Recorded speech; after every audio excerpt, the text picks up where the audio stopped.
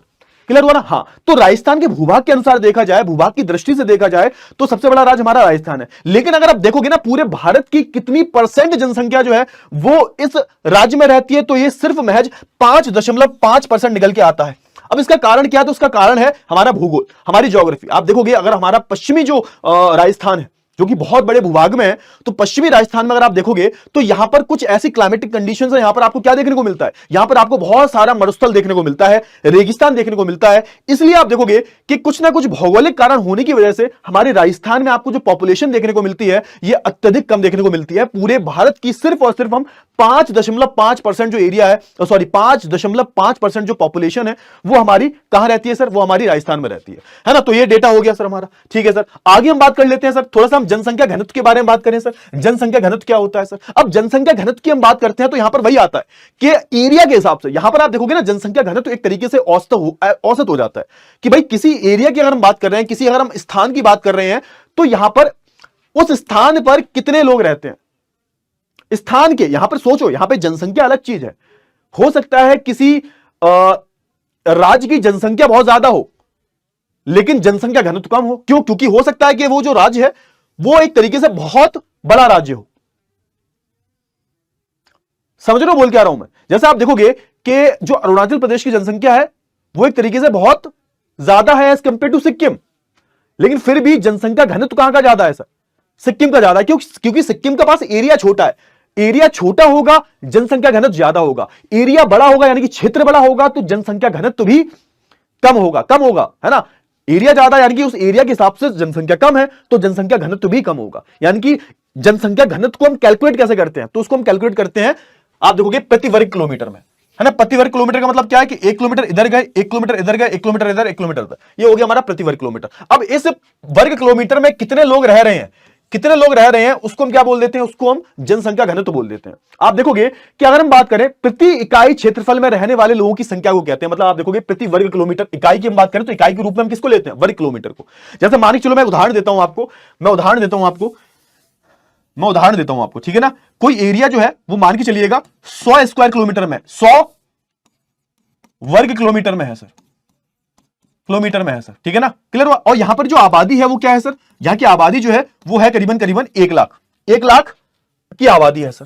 तो अगर मैं बोलूं आपको कि आपको जनसंख्या घनत्व निकालना है तो कैसे निकालोगे? तो कुछ नहीं करना आपको जो टोटल है ना, जो कुल आबादी है कितनी है सर? 1 लाख, इसको भाग दे देना है किससे सर? 100 से, है ना? तो ये कितना आएगा सर? तो आप देखोगे 1000।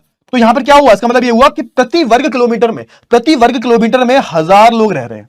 समझ में आया ना? हाँ, तो एक तरीके का औसत ही होता है ये। अगर मैं भारत की बात करूं तो भारत की कितनी है? पूरे भारत का अगर आप लगाओगे तो पूरे भारत का जो औसत निकल के आता है, जो जनसंख्या घनत्व निकल के आता है, वो आता है 382 पर स्क्वायर किलोमीटर, है ना? प्रति वर्ग किलोमीटर की हम बात करें तो भारत का जो जनसंख्या घनत्व है 2011 के अनुसार वो लगभग आपको 382 व्यक्ति, मतलब यानी कि 382 व्यक्ति पर वर्ग किलोमीटर। 382 तो एवरेज है, ये मतलब एक तरीके का क्या एवरेज है, औसत है सर, कि 382 लोग तो रह ही रहे हैं प्रति वर्ग किलोमीटर में। समझ में आया? क्लियर हुआ? चलिए, बहुत ही बेहतरीन। अच्छा, अब यहां पे पूछा जा सकता है कि एक बात बताओ, एक ऐसे राज्य का नाम बताओ जहां पर सर्वाधिक आपको जनसंख्या घनत्व दिखता है, यानी कि राज्य के साइज के हिसाब से वहां पे जनसंख्या बहुत ज्यादा है। तो आप देखोगे ना बिहार नंबर 1 पे आता है। यहां पर आप देखोगे 1102 व्यक्ति रह रहे हैं पर स्क्वायर किलोमीटर में, है ना? प्रति वर्ग किलोमीटर में, वर्ग किलोमीटर बोल दो, स्क्वायर किलोमीटर बोल दो, एक ही बात है, ठीक है ना? क्लियर हुआ? चलिए, न्यूनतम घनत्व की बात करें तो यह भी प्रश्न आ सकता है एग्जाम में कि ये बताओ कौन सा राज्य है जहां पर भारत का सबसे कम घनत्व है? तो यहां पर बहुत कम है। कहां पर सर? अरुणाचल प्रदेश में। अरुणाचल प्रदेश में आप देखोगे तो सिर्फ कितने लोग रहते हैं सर? तो यहां पर अगर आप देखोगे प्रति वर्ग किलोमीटर में यहां पर सिर्फ और सिर्फ आपको 17 व्यक्ति दिखेंगे। तो यानी कि आप देखोगे कि एरिया के हिसाब से यहां पर लोग बहुत कम रह रहे हैं सर। चलिए, बहुत ही बेहतरीन। आगे हम थोड़ा सा बात कर लेते हैं भारत का जनसंख्या घनत्व मानचित्र। आप देखोगे तो यहां पर 2 चीज आपको पता होनी चाहिए, क्योंकि ये मानचित्र में पूछ लिया जाता है। ऐसा आ जाएगा कि बताओ कौन सा वो राज्य है जहां पर जनसंख्या घनत्व सबसे ज्यादा है? तो आपको पता होना चाहिए बिहार है ना? फिर सबसे कम कहां पर है? तो ये हमारा अरुणाचल प्रदेश में है सर। क्लियर हुआ ना? चलिए, बहुत ही बढ़िया। अब यहां पे जो डेटा दे रखा है तो आप देखोगे ना 250 से कम, तो ये हो गया, ये 250 से कम वाले हैं सर, है ना? आप देखोगे ना जो बहुत ज्यादा डार्क येलो है, मस्टर्ड येलो है, यहां पर आप देखोगे ये रहा, ये वाला की हम बात करें, ये बिहार की हम बात करें, या बंगाल की हम बात करें, है ना, सिक्किम की हम बात करें, तो ये क्या है सर, ये एक तरीके से आप देखोगे यहां पर 1000 से ऊपर का जो है आपको क्या देखने को मिलेगा, घनत्व देखने को मिलेगा। तो ये सारी चीजें आपको पता होनी चाहिए। ठीक है सर, बहुत अच्छी बात है। अच्छा, अब यहां पे पहले हम बात कर लेते हैं घनत्व के पीछे का कारण क्या है सर। उच्च घनत्व, मध्य घनत्व और एक तरीके से आपको कम घनत्व, इसके पीछे का कारण क्या है सर। तो सबसे पहले हम बात कर लेते हैं उच्च घनत्व के बारे में।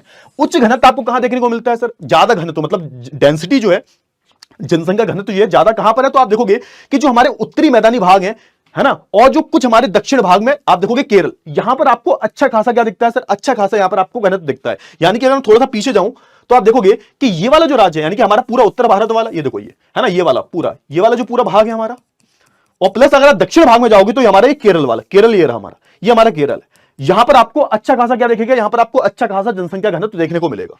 ठीक है, क्लियर हुआ। चलिए फिर आगे हम बढ़े, है ना, क्यों यहां पर, क्योंकि समझो यहां पर रीजन ये है कि हमारे ये क्या है सर, हमारे प्रॉपर तरीके से उत्तरी मैदानी क्षेत्र है, यहां की जो मृदा है, यहां की जो मिट्टी है, एक तरीके से खेती करने के लिए बहुत ज्यादा उपजाऊ है। फिर दूसरी चीज, कोई भी भवन बना सकते हो, क्यों, क्योंकि पूरा आपका प्लेन है, तो प्लेन एरिया में आप अच्छे से जो है एक तरीके से आप देखोगे, आप भवनों को, आप हमारे आधारभूत संरचना जो है सबसे अच्छे से आप कहां बना सकते हो, उत्तरी मैदानी में, है ना। कारण क्या है, तो समतल मैदान है, यहां पर उपजाऊ मिट्टी है, और आप देखोगे पर्याप्त मात्रा में यहां पर वर्षा होती है।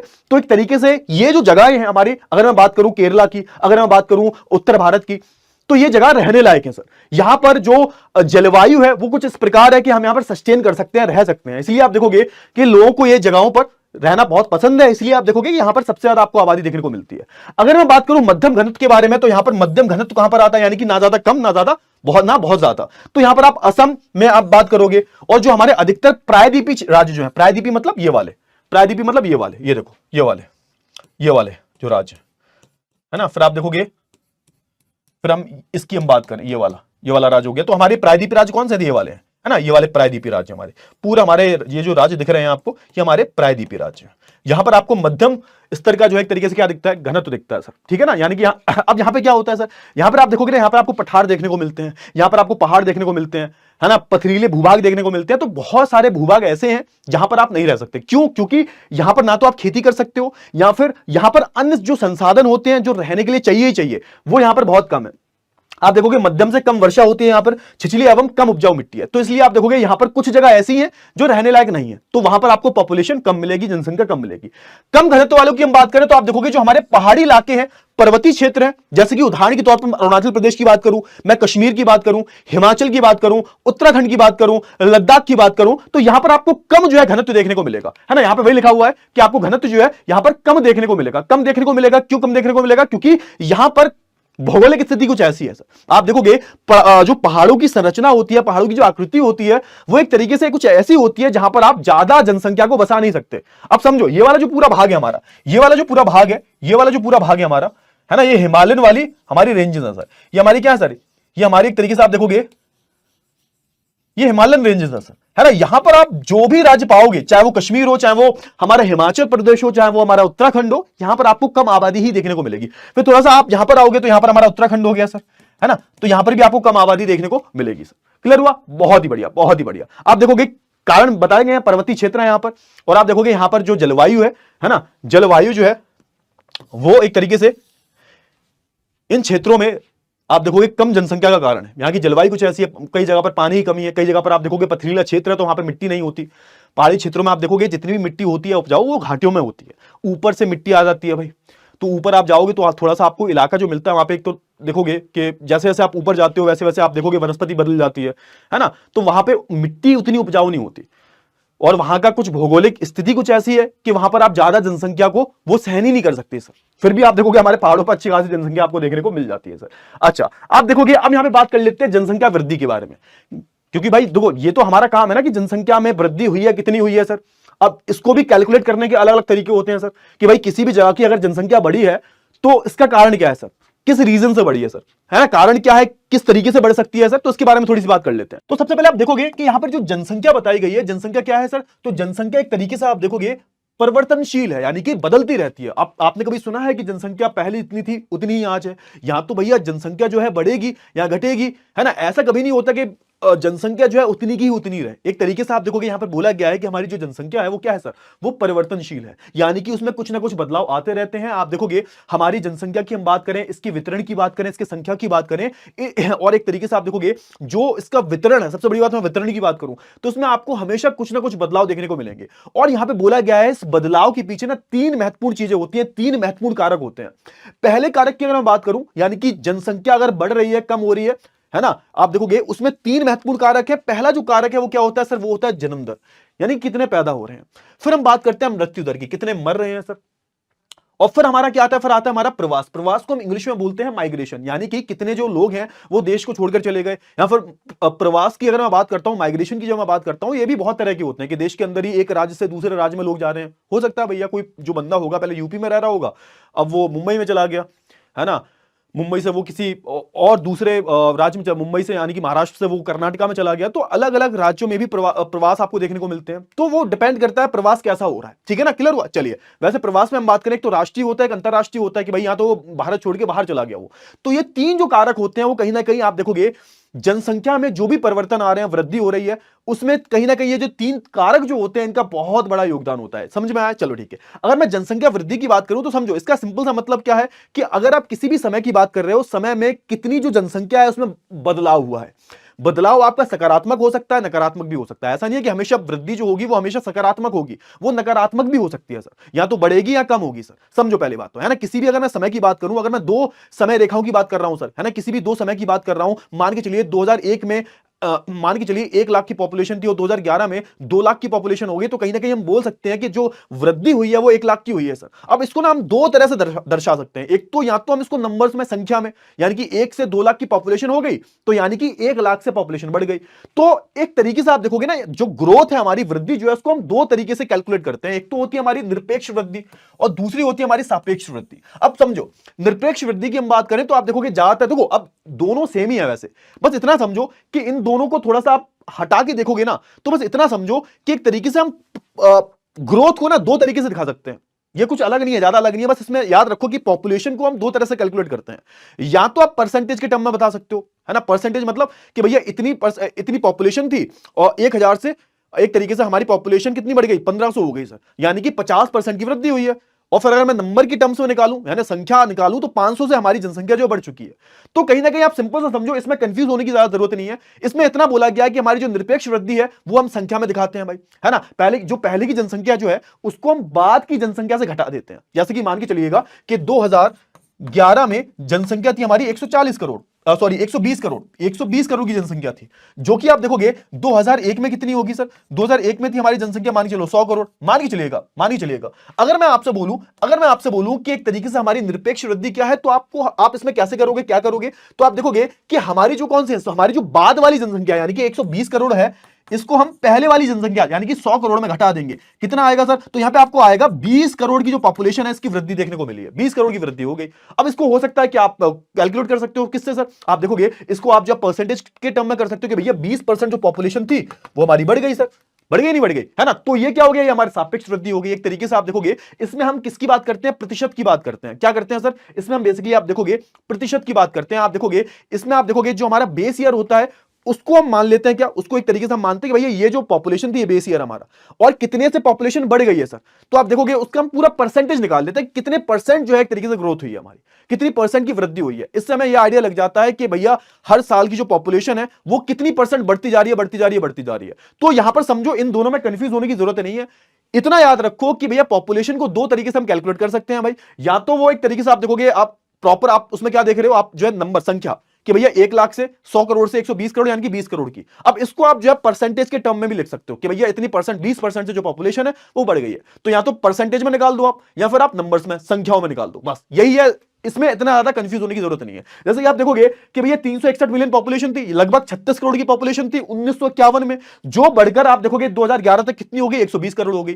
तो कहीं ना कहीं आप देखोगे यहां पर जो अंतर आया है करीबन आप देखोगे ना, ये 36 करोड़ से कहां एक तरीके से आप देखोगे पॉपुलेशन 120 करोड़ पहुंच गई। ये बहुत बड़ा अंतर, मतलब सोच के देखो 4 गुना अंतर आ गया है, तो 4 गुना से ज्यादा जो पॉपुलेशन बढ़ चुकी है। क्लियर हुआ ना, क्लियर हुआ, चलिए बहुत ही बढ़िया। अच्छा, अब यहां पे थोड़ा सा बात की गई है किसके बारे में, यहां पर बात की गई है 1951 से, है ना, 1951 से 2011 तक की। अब 1951 से 2000 तक की हम बात करें, 2011 तक की हम बात करें, तो आप देखोगे ना कुल जनसंख्या जो है यहां पर, है ना, 361 मिलियन है, यानी कि 36 करोड़ की पॉपुलेशन है। ठीक है ना, क्लियर हुआ। चलिए आप देखोगे यहां से यहां तक जो एक तरीके से हमारा सापेक्ष वृद्धि, अब देखो यहां पे समझो, यहां पे कंफ्यूज मत होना, फिर कहोगे सर सापेक्ष वृद्धि में तो परसेंटेज कैलकुलेट करते हैं। अरे कुछ भी लिख लो भाई, यहां पे आप निरपेक्ष भी लिख सकते हो, क्योंकि निरपेक्ष को जनरली हम नंबर्स में दिखाते हैं।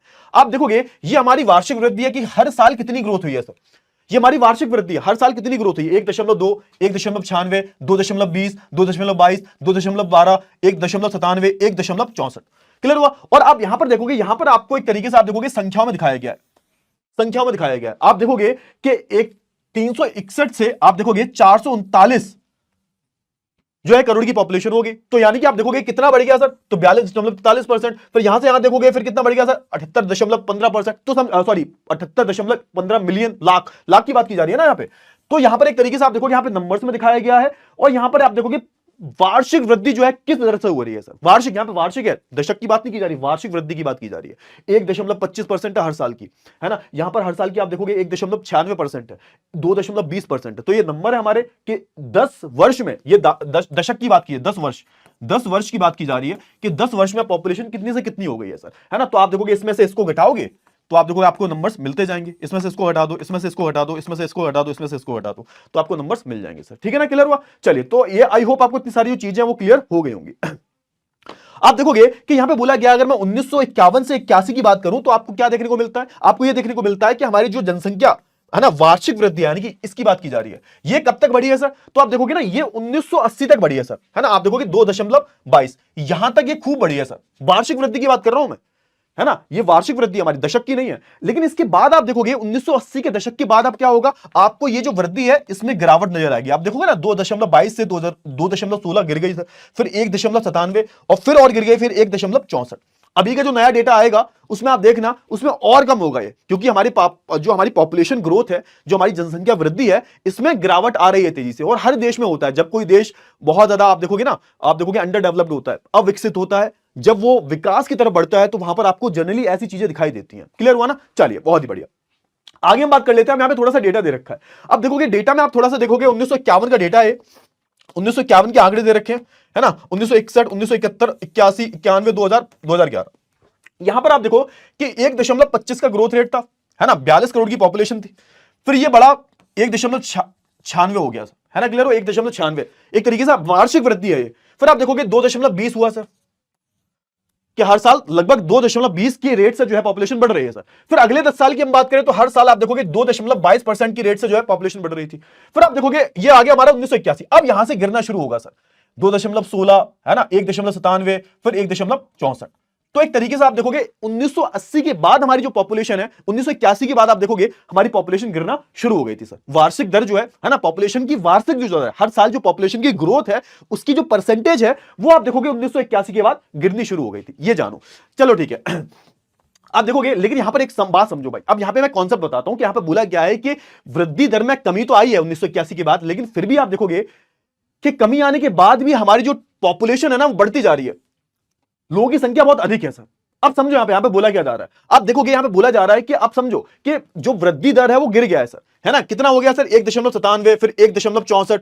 लेकिन समझो कि जो 1.97% भी है ना, ये जब हम नंबर पे किसी भी संख्या पर कैलकुलेट करेंगे, लेट्स से, है ना, कि 1991 से 2001 के दशक में 1.97% की दर से जनसंख्या बढ़ी। आप कहोगे सर ये तो बहुत कम है, 1.97% है, हाँ बिल्कुल कम है, लेकिन समझो ये 1.97% तो एक तरीके से क्या हमारी सापेक्ष दर है ना, एक तरीके से आप जब संख्या में इसको निकालोगे, संख्या में जब इसको निकालोगे कितना बैठेगा सर ये, तो आप देखोगे लगभग 18.2 करोड़ लोग, यानी कि कहने को तो 1991 से 2001 के बीच में 1.97% की ग्रोथ देखने को मिलती है, वृद्धि देखने को मिलती है। कहोगे सर ये तो गिर गई है ना, बहुत कम है 1.97%।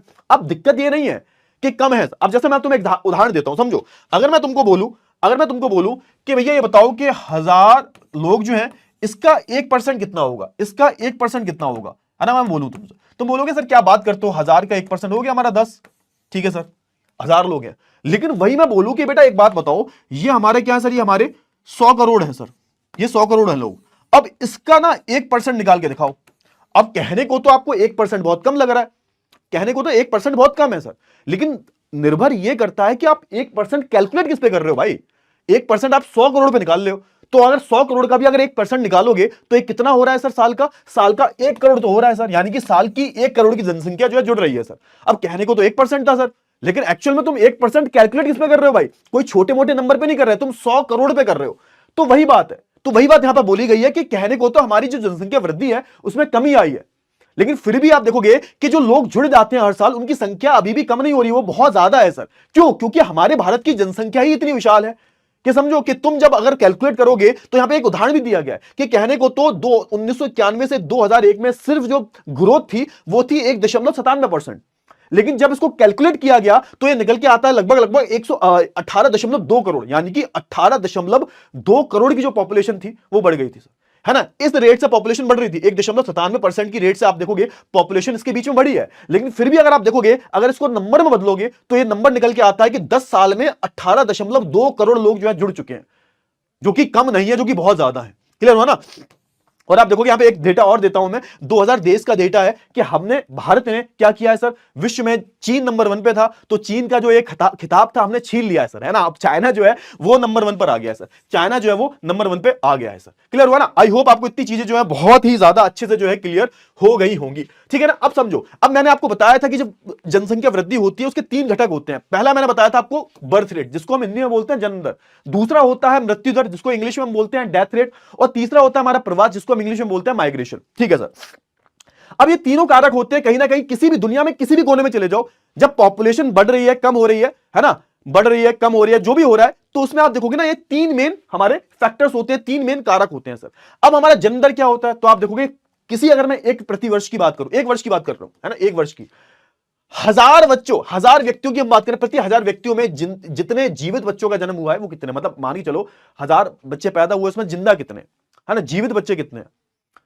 और वही इसका ठीक उल्टा क्या होता है सर, इसका ठीक उल्टा होता है हमारा मृत्यु दर, कि प्रति वर्ष की हम बात करें, 1 वर्ष में प्रति 1000 व्यक्तियों में मरने वालों की संख्या कितनी है, कितने मर गए सर, मतलब कितने पैदा हुए सर, कितने पैदा होकर जिंदा है सर, है ना। जन्म दर की हम बात कर रहे हैं, प्रति 1000 व्यक्तियों में जितने जीवित बच्चों का जन्म होता है, तो जिंदा कितने हैं और मर कितने गए, तो ये होता है हमारा जन्म दर और ये होता है मृत्यु दर, ठीक है सर, बहुत अच्छी बात है। भूमिका की हम बात करें तो आप देखोगे भारत में हमेशा क्या हुआ है, आपको अगर भारत में देखोगे तो भारत में हमेशा से जन्म दर जो है वो हमेशा से ज्यादा रहा है सर। अगर हम मृत्यु दर की अपेक्षा अगर हम इन दोनों की तुलना करें तो कहीं ना कहीं आपको भारत में देखने को मिलता है हमारा जो जन्म दर है वो हमेशा कहीं ना कहीं आपको ज्यादा देखने को मिलेगा, और यही कारण रहा है कि हमारे भारत देश की जो है ना वृद्धि है ये आपको कुछ ज्यादा ही दिखाई देती है। इसलिए आप देखोगे हमने चाइना को भी पीछे छोड़ दिया सर। अगर मैं मृत्यु दर की बात करूं तो आप देखोगे मृत्यु दर में आपको तेजी से गिरावट देखने को मिलेगी, क्योंकि सबसे देखो आपको जन्म दर जो है हमेशा ज्यादा मिलेगा, हमेशा, मतलब पैदा होने की संख्या जो ज्यादा है, मरने वालों की संख्या बहुत कम है। क्यों? इसका सिंपल सा उदाहरण ये है कि भैया मेडिकल बहुत एडवांस हो चुका है, मेडिकल साइंस बहुत एडवांस हो चुकी है। अब जो है मामूली से जो चीजें होती हैं आप देखोगे, जैसे हम शिशु मृत्यु दर की बात करें, इसका रेट भी बहुत गिर गया है, क्योंकि अब देखो इलाज आ गया है भाई, है ना, लोग पढ़े लिखे हो गए हैं, इलाज आ गया है, तो एक तरीके से अब जो है बच्चे कम मर रहे हैं सर, है ना, मृत्यु कम हो रही है सर, ठीक है ना। क्लियर हुआ। तो आप देखोगे तरीके से मृत्यु दर में आपको तेजी से गिरावट आते हुए दिखाई देगी, और यही मुख्य कारण है कि भारत की जनसंख्या वृद्धि जो है, एक तरीके से भारत की जनसंख्या वृद्धि की हम बात करें, यही मुख्य कारण है कि हमारा जो जन्म दर है ये तेजी से बढ़ता जा रहा है, और एक तरीके से आप देखोगे जो मृत्यु दर है वो तेजी से गिरता जा रहा है। और दिक्कत क्या है? दिक्कत यह है कि यही तो दिक्कत है भाई, इसी ने तो एक तरीके से जनसंख्या विस्फोट किया है, और इस चीज को ना यहां पर अच्छे से दिखाया गया। आप समझो कि आप देखोगे ये हमारा मृत्यु दर है जो तेजी से गिरता जा रहा है सर, गिरता जा रहा है ना, और फिर ये हमारा जन्म दर है जो गिरी बढ़ता जा रहा है ना, पैदा होने की वाली संख्या। तो आप देखोगे ये जो गैप आया है सर, ये जो गैप आया है, इसने सबसे बड़ी दिक्कत पैदा कर दिया सर। इसने क्या किया सर? इसने यही किया है कि एक तरीके से आप देखोगे इसने एक तरीके से सारा खेल बिगाड़ दिया, यानी कि जो जन्म दर और मृत्यु दर के बीच में इतना जो डिफरेंस आ गया है, इसी ने सबसे बड़ी दिक्कत पैदा की है। इसी ने आप देखोगे हमारे भारत की जनसंख्या इतनी की है। आप देखोगे कि 1980 तक उच्च जन्म दर एवं मृत्यु दर, अब यहां ये इतना समझने की जरूरत नहीं, आपकी किताब में नहीं है वैसे, बस मैं बता दे रहा हूं कि 1980 तक आप देखोगे कि जो मरने वालों की संख्या थी वो कम थी, और जो पैदा होने वालों की संख्या वो ज्यादा थी। इस बीच क्या हुआ? इसी बीच आप देखोगे कि बहुत बड़ा अंतर आ गया एक तरीके से मरने वालों में, और एक तरीके से आप देखोगे मृत्यु, जिनकी जो मरने वाले हैं, जिनका जन्म हो रहा है, उनके बीच में बहुत बड़ा डिफरेंस है। पैदा ज्यादा हो रहे हैं, मर कम रहे हैं, और इसी डिफरेंस की वजह से आप देखोगे कि एक तरीके से आपको पॉपुलेशन बहुत ज्यादा ही बढ़ते हुए दिखाई देगी। खैर आप देखोगे 1981 की बात से क्या हुआ है, 1981 के बाद से आप देखोगे कहीं ना कहीं हमारा मृत्यु दर और जन्म दर दोनों गिरे हैं, यानी कि मृत्यु दर भी गिरा है, वो तो पहले से गिरा हुआ था, है ना, जन्म दर भी धीरे धीरे गिर रहा है सर, ठीक है ना, क्लियर हुआ, चलिए बहुत अच्छी बात है। फिर तीसरा आता है हमारा प्रवास। प्रवास की हम बात करें, माइग्रेशन की हम बात करें, तो इसका मतलब होता है कि जब कोई व्यक्ति एक क्षेत्र से दूसरे क्षेत्र में चला जाता है किसी भी कारणवश, तो उसको हम प्रवास बोल देते हैं, माइग्रेशन बोल देते हैं, ठीक है सर। तो सबसे पहले हम बात कर लेते हैं किसके बारे में, प्रवास के बारे में बात कर लेते हैं। तो आप देखोगे भारत में जो आपको जिस तरीके का प्रवास दिखता है, जिस तरीके का माइग्रेशन दिखता है, एक तरीके से आपको क्या दिखता है सर, अधिकतर है ना ग्रामीण क्षेत्रों से प्रवास ज्यादा दिखेगा। क्यों? क्योंकि आप देखोगे ग्रामीण क्षेत्रों में रोजगार के अवसर नहीं होते, वहां पे जो किसान होता है बेचारा, वो मैक्सिमम ज्यादातर जो लोग होते हैं जिन पर खेती बिल्कुल नहीं होती, क्योंकि आपको अभी भी यहां पर जैसा आप देखो जाओगे ना यूपी बिहार में जाओगे, तो वहां पर आपको देखने को मिलता है अभी भी कि वहां पे मैक्सिमम जो लोग हैं, ज्यादातर जो लोग हैं उनके पास खेती नहीं है सर, है ना। जो जमीन का ज्यादातर हिस्सा जो है वो मुट्ठी भर लोगों के हाथ में है, कुछ जमींदारों के हाथ में। अब कोई बेचारा भूमिहीन मजदूर है, उसके पास कोई दूसरा चारा नहीं होता। आसपास के जो छोटे शहर होते हैं वहां पर रोजगार के इतने अवसर होते नहीं है, तो मजबूरी में आके उसको शहर की तरफ पलायन करना पड़ता है ताकि वो अपना और अपने परिवार का पेट पाल सके, है ना। तो समझो थोड़ा सा, यहां पे वही लिखा गया है कि जो ग्रामीण क्षेत्रों की हम बात करें, तो ग्रामीण क्षेत्रों में आपको प्रवास जो है, माइग्रेशन जो है, वो आपको ज्यादा होते हुए दिखाई देगा ग्रामीण क्षेत्रों से शहरों की तरफ से। क्लियर हो ना। और याद रखना कि ये एक तरीके से हमारे देश में जो जनसंख्या है उसको तो प्रभावित नहीं करता, लेकिन आप देखोगे हमारे देश के अंदर अलग अलग जो जगह हैं उनमें आप देखोगे उनमें जनसंख्या को प्रभावित करता है। समझो थोड़ा सा कि आप देखोगे यूपी के कई सारे जो लोग हैं वो जब महाराष्ट्र में चले जाएंगे रोजगार की तलाश में, तो क्या होगा, यूपी के लोग कम हो जाएंगे, महाराष्ट्र के लोग ज्यादा हो जाएंगे। तो कहीं ना कहीं हमारे देश के भीतर जो जनसंख्या का वितरण है, जो डिस्ट्रीब्यूशन है, उसको ये इस तरीके का जो हमारा प्रवास है ग्रामीण से शहरी क्षेत्रों की तरफ, ये बहुत प्रभावित करता है हमारे देश के भीतरी जनसंख्या को। समझ में आया ना, क्लियर हुआ। चलिए अब देखोगे, अब हम बात करें, यहां पर बोला जा रहा है कि जब प्रवास होता है तो उसके दो मुख्य कारण होते हैं सर। एक होता है भैया अपकर्षण, जिसको हम पुश फैक्टर बोलते हैं, और एक होता है हमारा अभिकर्षण। अभिकर्षण को हम इंग्लिश में बोलते हैं पुल फैक्टर। अब इसको बहुत ही सिंपल भाषा में समझो, जैसे हम बात करें, है ना, पुश, अपकर्षण का मतलब क्या होता है, पुश यानी कि धक्का देना, यानी कि तुम्हें जाना नहीं है, तुम्हें पीछे से कोई धक्का दे रहा है, यानी कि मजबूरी में जाना पड़ रहा है। तो एक फैक्टर ये हो गया, समझो थोड़ा सा। अब इसमें क्या होता है, बहुत सारे जो लोग हैं गांव से शहरों में, जो बहुत सारे लोग हैं बेचारे, वो नहीं जाना चाहते अपनी फैमिली को छोड़ के, अपने गांव में घर वालों को छोड़कर नहीं जाना चाहते। अब मजबूरी ये है उनकी कि उनके पास ना ही जमीन है, ना ही कोई रोजगार है, अब खाएंगे क्या वो। तो मजबूरी में उन्हें गरीबी की वजह से, अपने बच्चों को अच्छी शिक्षा देने की वजह से आप देखोगे उनको बाहर जाना पड़ रहा है। तो ये क्या हो गया सर, ये हो गया हमारा अपकर्षण, मतलब एक तरीके से उनको जबरदस्ती जाना पड़ रहा है, उनको मन नहीं है जाने का सर, उनको जाना इसलिए पड़ रहा है क्योंकि एक तरीके से उनकी जो आजीविका है वो कैसे चलेगी। समझ में आया ना, क्लियर हुआ। बेरोजगारी बहुत ज्यादा है ना, गरीबी बहुत ज्यादा है, जहां तुम रह रहे हो वहां सुरक्षा नहीं है, कुछ भी हो सकता है, चोरी वगैरह हो जाती है, दंगे हो जाते हैं, तो इस वजह से आपको मजबूरी में जाना पड़ रहा है। दूसरा होता है अभिकर्षण। अभिकर्षण का मतलब होता है कि लुभाना, एक तरीके से तुम्हें कोई चीज खींच रही है, पुल मतलब क्या होता है, खींचना, है ना, इसको हिंदी में बोलते हैं अभिकर्षण। अभिकर्षण की हम बात करें तो आप देखोगे यहां पर जो शहर की चकाचौंध जो है, आपको शहर में अच्छी एजुकेशन चाहिए, होता है ना, आपने देखा होगा भारत से बहुत जो लोग हैं, बहुत सारे जो लोग हैं वो छोड़कर भारत देश को बाहर चले जाते हैं, अमेरिका में, है ना, ऑस्ट्रेलिया में, कनाडा में। क्यों जाते हैं? क्योंकि वहां पर मैक्सिमम जो कारण होता है वो होता है हमारा क्या, वो हमारा अभिकर्षण होता है, पुल फैक्टर होता है। आप देखोगे ना, बाहर की लाइफ बहुत अच्छी है, तनख्वाह बहुत अच्छी मिलती है, सैलरी बहुत अच्छी मिलती है, नौकरी अच्छी मिलती है, अपॉर्चुनिटीज बहुत अच्छी मिलती है, पॉल्यूशन नहीं है बिल्कुल भी।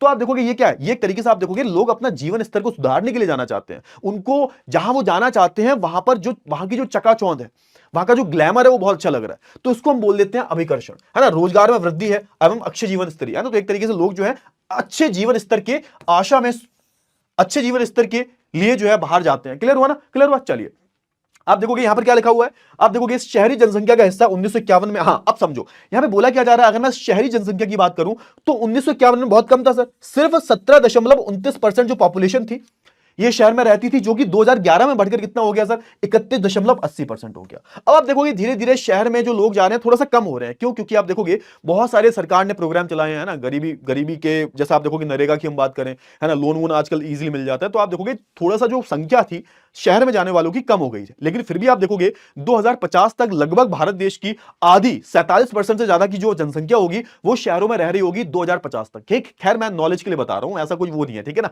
चलो ठीक है, बहुत अच्छी बात है। आप देखोगे कि 10 लाख से अधिक जनसंख्या वाले जो नगर हैं वहां पर आप देखोगे सन 2001 में 35 थे, जो आप देखोगे बढ़कर कितने हो गए 53। और इसका यह भी कारण है कि आप देखोगे ना, बहुत सारे जो छोटे मोटे शहर हैं वो विकसित होने लगे हैं सर। आप देखोगे जो आज से 20-25 साल पहले छोटे मोटे कस्बे हुआ करते थे, आज वो शहर बन चुके हैं। जैसे मेरठ की बात करूं भाई, मेरठ आज देखो मेट्रो आ चुकी है मेरठ में। तो ऐसे कई सारे जो नगर थे, जो पहले छोटे मोटे कस्बे कस्बे हुआ करते थे, आज बड़े बड़े शहर बन चुके हैं। तो वहां पर रोजगार के बहुत सारे अवसर है।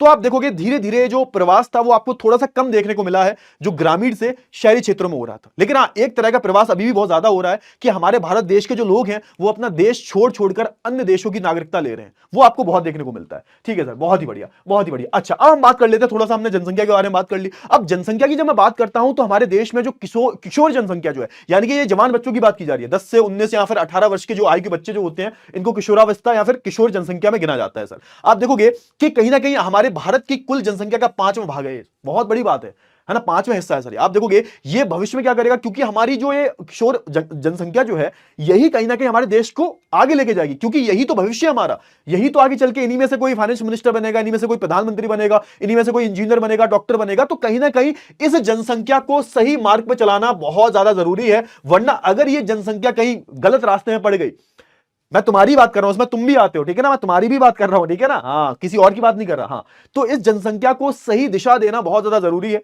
और अगर इस जनसंख्या ये कहीं गलत फलत है ना, फंस गई किसी और काम में, गलत सलत काम में, चोरी है ना, मर्डर, ड्रग्स वगैरह, इन सब में बहुत सारी चीजें होती हैं भाई, क्योंकि ये जो अवस्था होती है ना, बहुत ज्यादा नाजुक होती है सर, बहुत ज्यादा फ्रेजाइल होती है सर। इस अवस्था में तुम कुछ भी कर सकते हो। तो इस एज को हमें एक तरीके से आप देखोगे सही दिशा देनी बहुत जरूरी है सर। क्लियर हुआ ना। तो आप देखोगे बहुत सारे चैलेंजेस हैं। आप देखोगे अभी भी बहुत सारे बच्चे ऐसे हैं जिनमें आप देखोगे पोषण तत्व नहीं होते, न्यूट्रिशियस नहीं होते। आप देखोगे किशोर की हम बात करें, खैर आपके माँ बाप तो अच्छा अच्छा खिलाते होंगे, वैसे वैसे आप देखोगे बहुत सारे मैंने बच्चे ऐसे देखे हैं भाई, जिनकी एक तरीके से जो न्यूट्रिशियस वैल्यू जो होती है, पोषण जो भोजन होता है, वो तक उन्हें नहीं मिल पाता। इससे क्या होता है, इससे वो जो है कुपोषण के शिकारी बन जाते हैं, दिमाग कमजोर हो जाता है, शरीर कमजोर हो जाता है। और याद रखना, जब तक आपका शरीर कमजोर रहेगा तब तक आप कुछ भी नहीं कर पाओगे। मेंटली आप वीक रहोगे, जब तक आप फिजिकली फिट नहीं हो तो मेंटली भी आप ठीक नहीं रह सकते। तो आपको कहीं ना कहीं सरकार का ये दायित्व होता है। तभी तो आपने देखा होगा ना, ये जो ये आंगनवाड़ी वगैरह आप देखोगे है ना, मिड डे मील की हम बात करें तो यहां पर क्या है, सरकार चाहती है कि भाई सरकार बच्चों को एक तरीके से पोषण युक्त खाना मिले।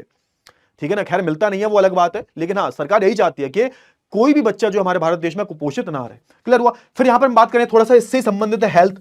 सरकार ये भी चाहती है कि इनकी हेल्थ भी ठीक रहे। कुपोषण से क्या होता है, स्वास्थ्य जो होता है खराब हो जाता है सर, है ना। एक तरीके से आप देखोगे जो रोग प्रतिरोधक क्षमताएं होती हैं ये खत्म हो जाती हैं। रोगों से लड़ने की जो शक्ति होती है वो खत्म हो जाती है सर। रोगों से लड़ने की शक्ति खत्म हो जाएगी, फिर क्या होगा सर, फिर यही होगा जो मंजूर खुदा होगा। फिर क्या होगा, फिर आपको कोई भी बीमारी जल्दी लग जाएगी, समय समय पर बीमार हो जाओगे। तो फिर पढ़ाई पर फोकस कहां करोगे। जो हमारा देश बीमार रहेगा तो हमारा देश बढ़ेगा कैसे, हमारा देश तो फिर बीमारियों का देश कहलाएगा ना। क्लियर हुआ ना। तो कहीं ना कहीं आप देखोगे हमें एक तरीके से क्या करना जरूरी है सर, हमें एक तरीके से इनको अच्छा खाना, पोषण युक्त खाना, अच्छा खाना देना बहुत जरूरी है। अलग अलग है ना विकास की जो प्रक्रियाएं हैं वो चलाई जाए सर। ठीक है ना। जो एक तरीके से आप देखोगे जो माएँ बच्चे देती हैं उनको पोषण युक्त खाना दिया जाए। तो ये सारी जो चीजें हैं सर होनी चाहिए सर, है ना। विकास की प्रक्रिया में उनकी समस्याओं पर पर्याप्त ध्यान दिए जाने की आवश्यकता है। कहीं ना कहीं आप देखोगे हमारे देश में ये जो हमारी जो युवा जनता जो है, इसको एक तरीके से आप देखोगे, इसको कहीं ना कहीं आप देखोगे इसको सही राह पर चलाना बहुत ज्यादा जरूरी है। बस खत्म ही हो गया सर। क्लियर हुआ। चलिए आप देखोगे राष्ट्रीय स्तर पर कुछ हुआ है सर। आप देखोगे यहां पर सरकार की भी एक तरीके से रणनीति रही है, सरकार की भी नीतियां रही हैं कुछ। इसमें से एक नीति है जिसको हम बोलते हैं राष्ट्रीय जनसंख्या नीति। एक तरीके से भारत के सुनहरे भविष्य की तरफ जो है सरकार ने कदम उठाया था। इसमें आप देखोगे कि यहां पर सबसे पहले जोर यह था कि संसाधन जो है बहुत सीमित है सर, मानते हो नहीं मानते, हर संसाधन बहुत सीमित है, लेकिन हमारी जनसंख्या जो है आप देखोगे बहुत ही तेजी से बढ़ती जा रही है, तेज तरीके से जनसंख्या बढ़ रही है सर। सरकार ने पहले बहुत बारी कोशिश की कि हम दो हमारे दो, यानी कि सिर्फ 2 बच्चे पैदा हो, 2 बच्चों से ज्यादा पैदा ना हो, क्योंकि जनसंख्या ज्यादा होगी। आप समझने की कोशिश कीजिए, मान के चलिएगा आप 2 बहन भाई हो या फिर 1 हो तुम, तो कहीं ना कहीं चीज जब आएगी तो 2 में बटेगी या तुम अकेली मिल जाएगी। अब मान के चलो तुम 6 से 7 भाई हो, पुराने जमाने में सोच के देखो कितने बच्चे पैदा हुआ करते थे। अब इतने तुम हो तो एक बात बताओ कि जब 2 से 3 बहन, 4 से 5, 6 बहन भाई हो, तो कहीं ना कहीं चीज जो आएगी उसके 6 हिस्से होंगे। संसाधन जो है सीमित है, तो कहीं ना कहीं आप जितनी जनसंख्या पैदा करोगे तो कहीं ना कहीं जो है तुम्हारी जो पैदा हो चुकी हैं, तो कहीं ना कहीं उनको जो है एक तरीके से कमी में गुजारा करना पड़ेगा, उनको उस सीमित संसाधनों में गुजारा करना पड़ेगा। तो सरकार चाहती थी कि प्रॉपर तरीके से क्या हो, प्रॉपर तरीके से आप देखोगे कि यहां पर परिवार का जो आकार है वो सीमित रखा जाए, ताकि जब सीमित रखा जाएगा तो एक तरीके से संसाधन भी पर्याप्त रूप से, है ना, एक तरीके से आप देखोगे उनको उपलब्ध होंगे। इससे जो है उनकी स्वास्थ्य स्थिति भी ठीक रहेगी और उनको कल्याण होगा। तो सरकार चाहती थी कि भाई बच्चे ज्यादा पैदा ना हो, चाइना में तो आप देखोगे वन चाइल्ड पॉलिसी आई थी कि एक बच्चे से ज्यादा कोई बच्चा पैदा करेगा तो उसको कोई भी सुख सुविधाएं नहीं मिलेंगी।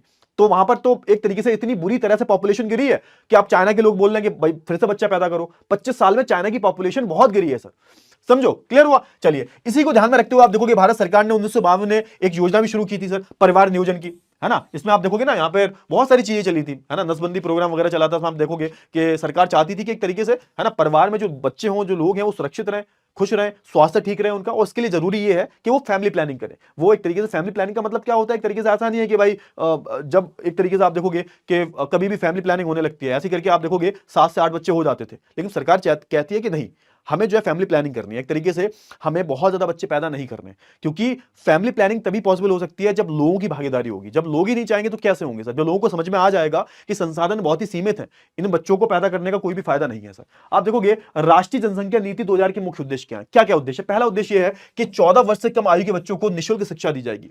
सर्व शिक्षा अभियान की हम बात कर रहे हैं यहाँ पर, है ना, कोई भी पैसा नहीं लिया जाएगा। ये एक तरीके से हमारा मौलिक अधिकार बना दिया गया। शिशु मृत्यु दर जो बहुत ज्यादा थी पहले, है ना, उसका लक्ष्य है कि हमें पहले शिशु मृत्यु दर बहुत ज्यादा थी। शिशु मृत्यु दर का मतलब क्या होता है कि 1000 बच्चे पैदा हुए और 1 साल का क्रॉस करने से पहले अगर किसी भी बच्चे की मौत हो जाती है, उसको हम क्या बोल देते हैं, उसको हम शिशु मृत्यु दर बोलते हैं। तो सरकार का था कि भैया हमें 30 से कम करना है, मतलब 1000 बच्चों में 30 से कम तो करना ही करना है सर। ये लक्ष्य रखा सर। आप देखोगे सबसे कम कहां का है, केरला का है भाई।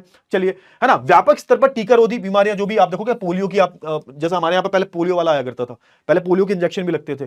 तो बहुत सारी टीकाकरण होते हैं सर, हेपेटाइटिस का टीका होता है, पोलियो का होता है सर, अलग अलग तरीके के टीके होते हैं। इससे क्या होता है, इससे कहीं ना कहीं आपको उन जो बीमारी, जो जानलेवा बीमारी होती है, उनसे लड़ने की पहले से क्षमता आ जाती है। वो बीमारी कभी होती नहीं है। आप देखोगे जैसे चेचक का टीका हो गया, बहुत टीका हो गया, बहुत सारे टीके लगते हैं आजकल। तो आप देखोगे मतलब जब बच्चा पैदा होता है 3-4 तो टीके लग ही जाते हैं उसके, और कहीं ना कहीं उसके फायदे के लिए होते हैं सर। क्लियर हुआ ना। चलिए, आप देखोगे लड़कियों की शादी की उम्र को बढ़ाना। अब समझो यहाँ पे लड़कियों की जल्दी शादी कर दी जाती है तो बेचारी वो 14-15 साल 16 साल में शादी कर दी जाएगी, उनकी पढ़ाई लिखाई खराब होगी, उनका भविष्य खराब होगा, जो बच्चे पैदा होंगे वो भी कुपोषित पैदा होंगे, समझो, क्योंकि इतनी छोटी उम्र में वो बच्चे पैदा करने लायक नहीं होती सर, है ना, और वो उसके सपने भी खराब हो जाएंगे।